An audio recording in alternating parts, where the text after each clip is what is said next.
We're in Athens, Georgia to check out a couple local craft breweries, Terrapin Beer Company and Southern Brewing Company, about the local beer scene here in the South. And Athens is just a perfect town for craft beer. Very strong community, so from the moment we opened our doors, the Athens community just welcomed us with open arms.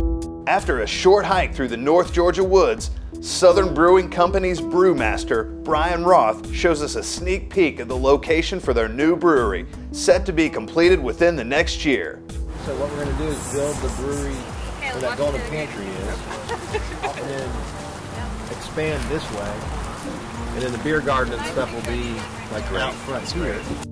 Y'all are on the first Southern Brewing Company tour. How awesome was that? Before heading over to Terrapin, Brian gives us an inside look at his makeshift brewery and explains his passion and expertise for the craft brewing process. From my side, we're real passionate about it.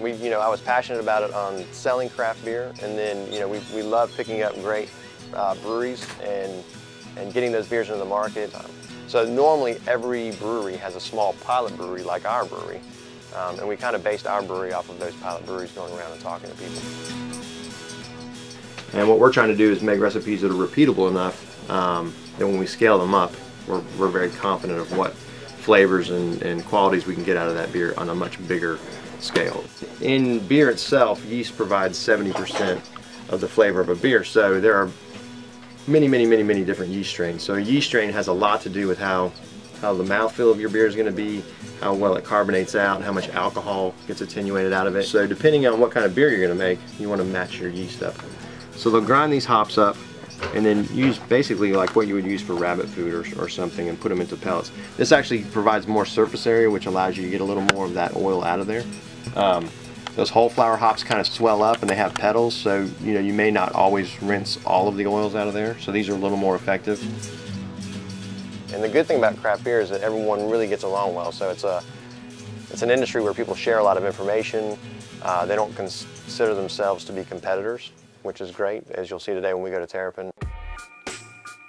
Terrapin Beer Company is definitely one of the more well-known craft breweries in Athens, with over 20 beers in their portfolio. There's a lot going on here in Terrapin. We just went through about a $3.5 million expansion. We just put in a 100-barrel brewing system. It was a Rolex brewing system from Germany. So, we're trying to ramp up production, and we started brewing in Athens. It was 2007. So here we are in 2012, and we've gone from, gosh, our first year was 265 barrels. Last year we did close to 25,000 barrels, 25,000 barrels, somewhere around there. And then this year we hope to do about 40,000 barrels. And we just started with the Rye Pale Ale, and we were in Athens only for the first year in 2002.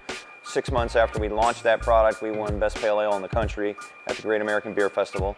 So we said, okay, well that kind of worked. So we went from distributing just in Athens to also in Atlanta. And Julia tells us a little bit about Terrapin's future, including a potential sour brew.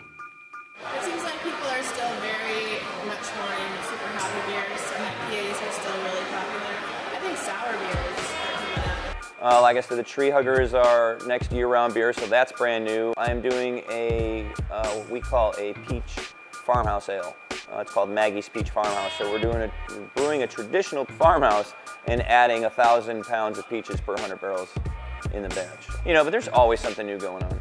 So stay tuned. Thanks for watching. Be sure to like, share, and subscribe.